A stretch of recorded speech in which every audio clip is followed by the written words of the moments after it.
Good evening, everyone. This is Manali Raj. Welcome to the CSA Relay Chanakya News Bulletin presented by Chanakya IAS Academy, Patna. In this segment, we demonstrate about the important highlights from the perspective of our civil services examination. Let us have a brief overview of today's headlines. GST Council meeting decided a 28% tax on online gaming, casinos and horse racing. India-Maldives relations, External Affairs Minister S. Jaishankar met his Maldivian counterpart Abdullah Shahid to share perspectives on stability, prosperity of Indian Ocean region. RBI aims to scale up 1 million central bank digital currency transactions per day by the end of 2023. Today's synoptic reports: greenwashing on the amendments and the Forest Conservation Amendment Bill 2023. Electoral bonds are the chief source of donations for the political parties, according to the Association for Democratic Reforms report. 415 million Indians came out of multidimensional poverty in 15 years as per the UNDP study. Moving into the details of the news, GST Council meeting decided a 28% tax on online gaming, casinos and horse racing. The Goods and Services Tax Council, in its 50th meeting, decided to levy a uniform 28% tax on full face value for online gaming, casinos and horse racing, while reducing the rate for uncooked, unfried, snack pellets, cancer medicine and imitation zari thread. The meeting also clarified the rate for food and beverages sold inside multiplexes and the definition of all utility vehicles to bring parity for cess levy.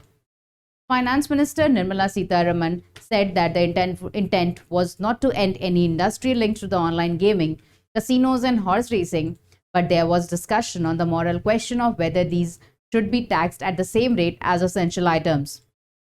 The tax would be levied on full value of bets or full value of consideration paid.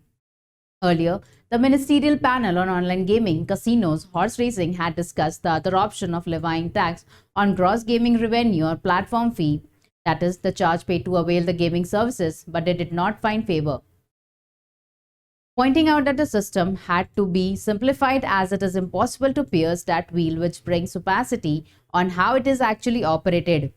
Sitharaman said the GST Council's decision focused on the taxation part of online gaming and it will align with the regulation of Ministry of Electronics and IT. She also said that the tax on online gaming companies would be imposed without making any differentiation based on whether the games required skill or were based on chance, and that there will be an amendment in the GST law to tweak the definition of actionable claims. The GST Council also exempted GST on import of cancer drug, Denosumab, medicines used to treat rare diseases, and food used in the food for special medical purposes, along with the satellite launch services provided by private operators. Food and beverages consumed in cinema halls will also attract a GST of 5%, equivalent to the levy charged in hotels and restaurants, instead of 18%, which was being charged by many cinema halls for composite food packages. The Council also recommended setting up of a mechanism for appellate tribunals from August 1. Demand for state-wise benches were presented by various states and the Council approved setting up of as many as 40 benches in phases. The definition of utility vehicle has been tweaked to allow the levy of 22% cess over and above the 28% GST tax rate. The cess will be imposed on the utility vehicles of 1500 cc and above, engine capacity, length of 4 meter and above, and unladen ground clearance of 170 mm. This definition will, however, not cover sedans. India-Maldives relation, External Affairs Minister S. Jaishankar met his Maldivian counterpart Abdullah Shahid to share perspectives on stability, prosperity in the Indian Ocean region. Maldives is India's key maritime neighbor in the Indian Ocean region and occupies a special place in the PM's vision of Sagar and Neighborhood First policy. India and Maldives relations are not limited to political affairs, but also they have a strong military alliance. Recently, India and Maldives had held a joint military exercise equivalent in June in Uttarakhand. RBI aims to scale up 1 million central bank digital currency transactions per day by the end of 2023. The RBI is aiming to scale up the number of central bank digital currency transactions to 1 million per day by the end of 2023. Currently, around 5,000 to 10,000 transactions are being done per day using retail central bank digital currency, the pilot for which was launched by the RBI in December last year. At present, there are 1.3 million customers and 0.3 million merchants using retail digital rupee. There are 13 banks offering retail central bank digital currency. All these 13 banks have partially rolled out interoperability where the QR code can be scanned using the CBDC app. By the end of this month, these lenders will offer full interoperability to CBDC customers for using UPI to make payments.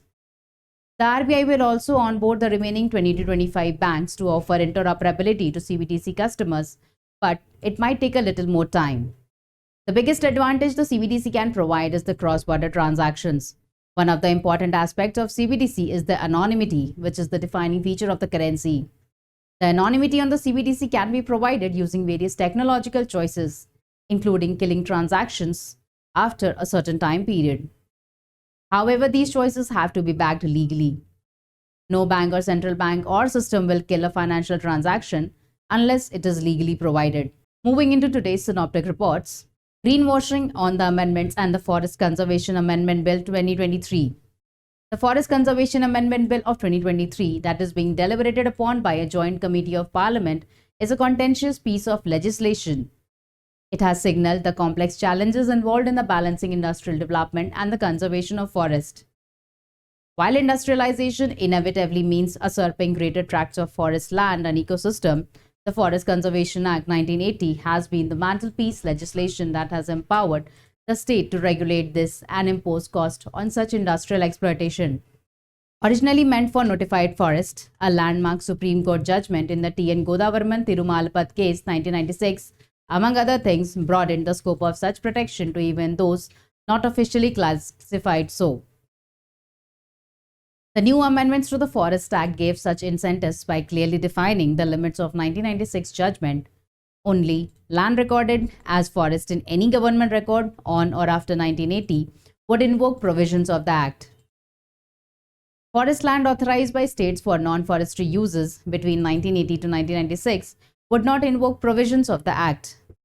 The amendments effectively mean states can no longer classify unclassified forest land or patches of trees with forest-like characteristics as forest land. The amendment also allows forest land up to 100 km near India's border to be appropriated without central approval for strategic and security purposes. The primary criticism is that these amendments do not really contribute to regenerating natural forest, but rather incentivize afforestation for commercial ends. What is worrying is that the parliamentary committee, despite its statutory privileges, has not expressed any opinion or suggestion on the way forward. While new climate realities might necessitate changes to the way conservation laws are interpreted, these must be backed by rigorous scientific evidence.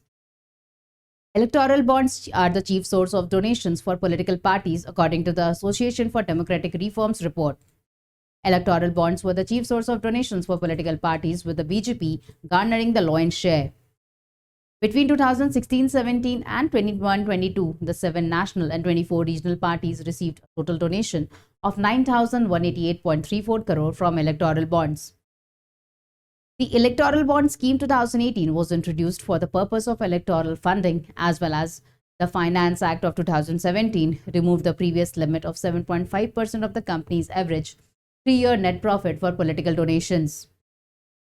The report analyzes donations from anonymous electoral bonds, direct donations from corporate houses, and other donations from sources such as from MP, MLAs, contributions from meetings, and contributions from the morchas and collections by party units. From national parties, there was a 743% increase in donations from electoral bonds between financial year 2017-18 and financial year 21-22, while for the corporate donations, this increase is only 48%. 415 million Indians came out of multidimensional poverty in 15 years, according to the UNDP study. A total of 415 million people moved out of poverty in India within just 15 years from 2005-06 to 2019-21, according to the United Nations, highlighting the remarkable achievement by the world's most populous nation. The latest update of the Global Multidimensional Poverty Index was released by the United Nations Development Programme and the Oxford Poverty and Human Development Initiative at the University of Oxford. The report noted that the deprivation in all indicators declined in India, and the poorest states and the groups, including children and people in disadvantaged caste groups, had the fastest absolute progress. According to the report, people who are multidimensionally poor and deprived under the nutrition indicator in India declined from 44.3% in 2005-6 to 11.8% in 2019-21, and child mortality fell from 4.5% to 1.5%. Those who are poor and deprived of cooking fuel fell from 52.9% to 13.9%, and those deprived of sanitation fell from 50.4% in 2005-6 to 11.3% in 2019-21, according to the UNDP report. In the drinking water indicator, the percentage of people who are multidimensionally poor and deprived from 16.4 to 2.7 during the period, and electricity from 29 to 2.1%, and housing from 44.9% to 13.6%. The Global Multidimensional Poverty Index monitors poverty reduction and informs policy, showing how people experience poverty in different aspects of their daily lives, from access to education and health to living standards such as housing, drinking water, sanitation, and electricity.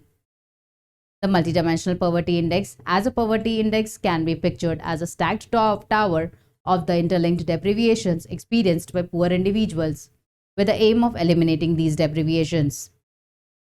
That was all for today. Stay tuned to our channel for standardizing your CSE preparations. Thank you.